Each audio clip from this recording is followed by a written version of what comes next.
Welcome back, guys. So in this video, we're going to be working on export settings and how to export the model from Fusion 360. So one thing I'll do really quickly is select all these bodies, right click and go to move. And I'll rotate this 90 degrees. Now, this isn't necessarily a step that you need to do to export, but I'm going to do that in this case because this isn't my original Fusion 360 project. This was Bart's, which he sent to me. And because we're working on different parametrics, the axis is rotated. So if that makes any sense. So if I were to not rotate this and export this and bring it into Blender or Maya, it will be rotated 90 degrees and it will be facing this direction you see now. So without further ado, let's just hit OK to finalize this transformation. Now, to start turning this into geometry that we can export, we have to hit the Create drop down and select Create Base Feature. Then go to the Modify drop down and select Mesh, B-Rep to Mesh. Now we can select the bodies we need to export, and yeah, let's do that. So I'll just drag select over the entire object, and really quick you can see the geometry here, the topology. And although this looks good, I'm going to make this a little bit higher. Actually, I'm going to deselect the braces because I don't want to use these for now. I'll come back and export these later on.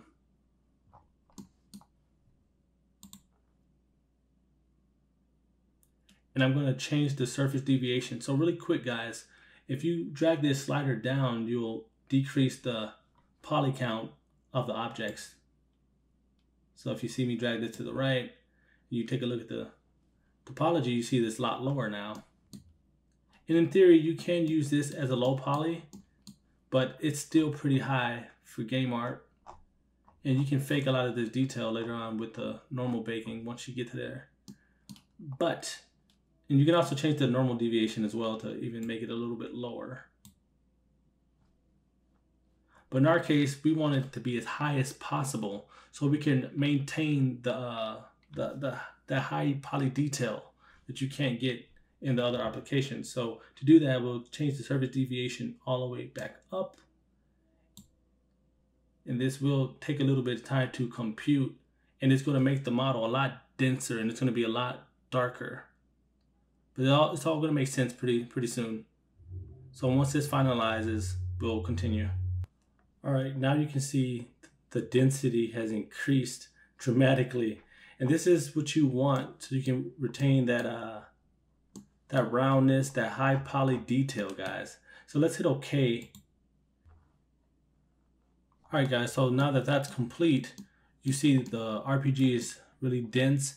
And on the left side, we have these new icons created, right?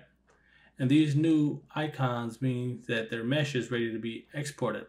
So if you start at mesh body 11, you notice that's the optical site. So we'll just right click, save as OBJ. We'll name this optical site underscore high. And it's good to have a suffix as high when exporting. And once that's done, we'll just toggle that off. And we'll grab this. I don't know what this is called, but we'll just give it a unique name. Save as OBJ, and I'll just name this side underscore high. Toggle that off. This is the breach, so we'll right click, save as OBJ.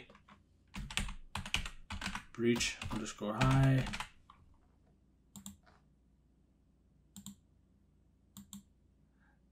And this is like the back piece, so I'll just name this. Does it actually have a name for this? I think it's called the heat shield, if I'm correct. Save as OBJ, and I'll name this heat shield underscore high.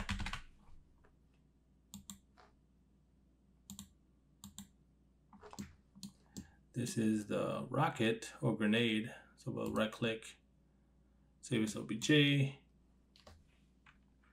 grenade is underscore high.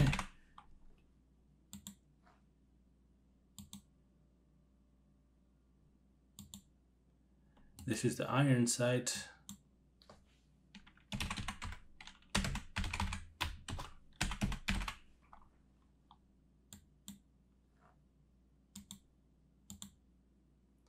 This is, I don't know, the handle. I'll just name it trigger because it's attached to the trigger.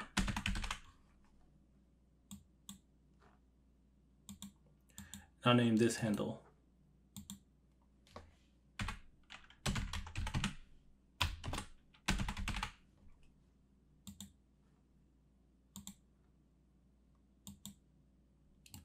I'll just name this front.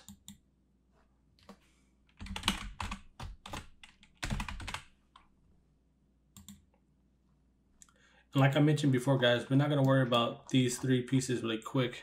We're going to export these later on. So we'll come back to this. So I'll just save this. And I'll catch you guys in the next video.